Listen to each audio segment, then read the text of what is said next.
আসসালামু আলাইকুম প্রিয় আপু ভাইয়ারা, কেমন আছেন সবাই? কে কোথা থেকে আমার ভিডিওটা দেখছেন অবশ্যই কমেন্টে জানাবেন। তো কথা হলো, এই সমাজে আমার শাশুড়ি মায়েদের অবস্থা হলো, তারা মোটামুটি সব কিছুই দেখতে পারে, তাদের ভালো লাগে।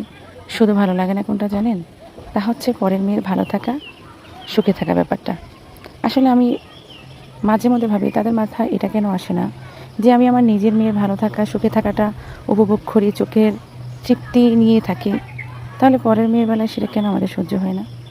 আমাদের মেয়েটাও তো কোনো না কোনো বাড়ির বউ। আমি যেমন অন্যের একটা মেয়ে নিয়ে আসছি, অন্য কেউ আমার মেয়েটাকেও নিয়ে গেছে। তো সে যদি আমার মেয়েকে সুখে রাখতে পারে, আর সেই সুখটা যদি আমি চাই, তাহলে অন্যের মেয়ের সুখটা কেন আমি দেখব না?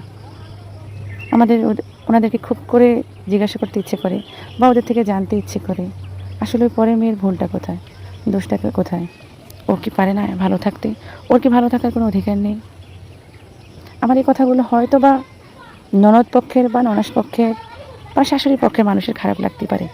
বোন রে, আমি শুধু বলবো, নিজেকে শুধু ওই জায়গায় দাঁড় করিয়ে দেখো, তাহলে যদি তোমার কাছে এটা সঠিক মনে হয় তাহলেই সঠিক।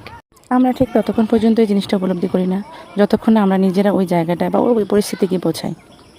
তো আমি বলবো, আল্লাহ সবাইকে, সকল শাশুড়ি মায়েদেরকে এটা বোঝার তৌফিক দিক যে আমার মেয়েটা যেমন সুখে থাকতে অন্যের বাড়ি গিয়েছে, অন্যের মেয়েটাও কিন্তু সুখে থাকার জন্যই আমার বাড়ি আসছে। আমি চাইবো সকল শাশুড়ি মা আর বৌমার মধ্যে সম্পর্ক খুব ভালো থাক। আল্লাহ হাফেজ।